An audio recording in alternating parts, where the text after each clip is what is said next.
God exist, खुदा को किसने पैदा किया, खुदा का वजूद है भी या नहीं?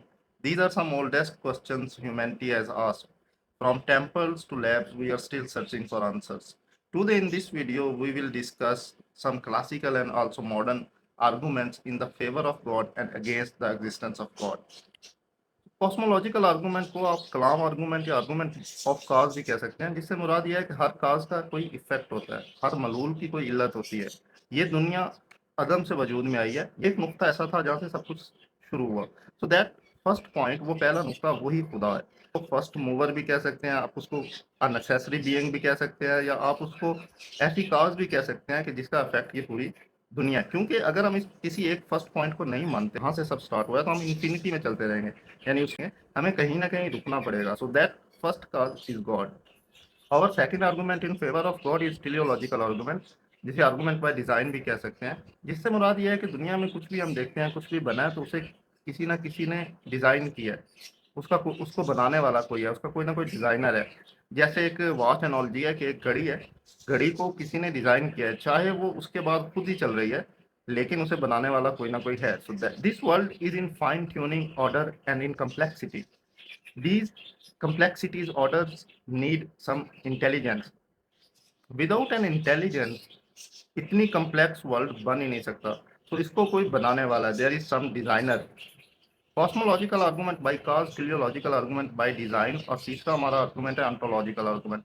ऑन्टोलॉजिकल आर्गूमेंट सेंट एंसलम ने पेश किया अपनी किताब क्रॉसलॉजियन में, जिसे बाद में डिकार्ड, लेबनीज और कांट ने भी डिस्कस किया। According to ontological argument, if we can conceive a being then from which nothing greater can be conceived, it must exist in reality.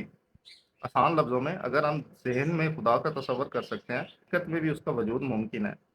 इस पे बाद में कांट ने भी इतराज किया कि इसमें एक लॉजिकल लीप है। No matter how perfect the concept is in mind, you can not deduce existence from the imagination. Moral argument के मुताबिक दुनिया में मॉरलिटी पाई जाती है, सच झूठ अच्छा बुरा हमें समझ भी आता है। तो कोई ना कोई लॉ गिवर है, कोई ना कोई वो मॉरल वैल्यूज देने वाला है। Cosmological, teleological, ontological, moral argument के बाद पांचवा हमारा है रिलीजियस एक्सपीरियंस। बहुत से लोग दुनिया में ये रिपोर्ट करते हैं कि उनको थ्रू रिलीजियस एक्सपीरियंस और through any other subjective form खुदा के होने का एहसास हुआ, या उसके वजूद को उन्होंने किसी न किसी सूरत में महसूस किया। एक तो वो एक्सपीरियंस खुद ही सब्जेक्टिव है, फिर जब वो उसको नरेट करना चाहते हैं टू द थर्ड पर्सन, वो उसको इतना कॉम्प्लिकेट कर देते हैं, sometime it is difficult for the third person to understand God through the direct religious experience of someone else. इसके अलावा हमारे पास एक प्रैग्मेटिक अप्रोच भी है, we should play a safer bet. हमें खुदा को मानना चाहिए, और अगर मरने के बाद वो नहीं है तो फिर तो कुछ भी नहीं है, देयर इज नथिंग, और अगर वो है तो हम बच जाएंगे। कुछ इसी तरह की बात सिंप्लिसिटी आर्गूमेंट में भी की गई है कि मसलन अगर एक चीज को करने के लिए दो रास्ते हैं और दोनों ही दुरुस्त है, तो हम आसान रास्ता अपनाते हैं। That is simplicity argument. अगर हम गॉडलेस वर्ल्ड को इमेजिन करें, तो हमें हर चीज की बहुत सी तफसील देनी पड़ेगी कि ये इस वजह से हो रहा है, ये इस वजह से हो रहा है, ये उस वजह से हो रहा है। उससे बेहतर सिंप्लिसिटी आर्गूमेंट कहता है कि एक खुदा को मान लो। So these were the arguments for the favour of God. But बात इतनी सी नहीं है, let's see the arguments against the God. अगर खुदा मौजूद है तो दुनिया में इतनी सफरिंग क्यों है? लोग भूख से मर जाते हैं, तकलीफ से, कैंसर से, दुनिया में जेनोसाइड हो रहा है।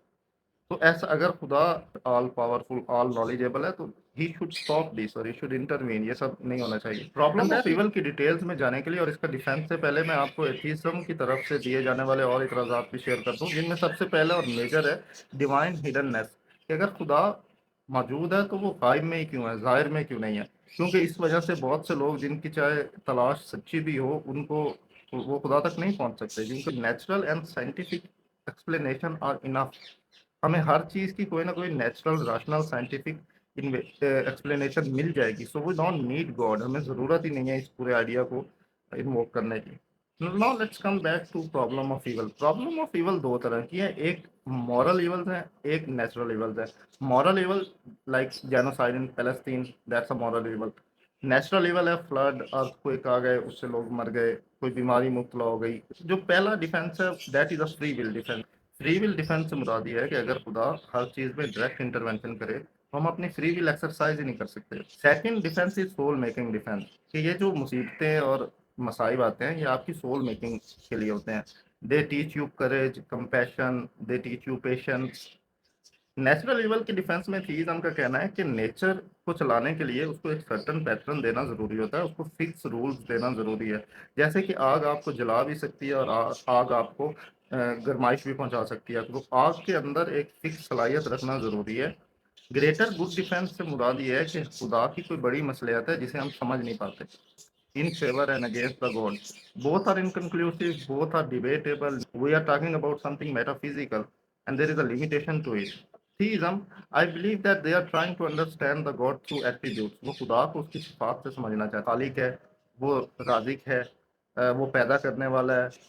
All these are it's attributes, ये उसकी सिफात है, ये उसका एसेंस, उसके वजूद के बारे में मुझे कुछ नहीं बता रहे, ये उसकी सिफतें बता रही हैं और उस सिफात से वो पूरे खुदा की हस्ती को और पूरे उसके वजूद को समझना चाहते हैं, जो कि इम्पॉसिबल है। Just your sources are not enough. Similarly atheism के हाँ, इट्स इजी टू निगेट, नफी करना आसान होता है, मानना मुश्किल होता है। It's not just the understanding, you need to control the death. So I would say unless you control the phenomenon of death, there will be always remain the possibility of God, the whole phenomena of it, with all its explanations, not just saying there is nothing. Thank you.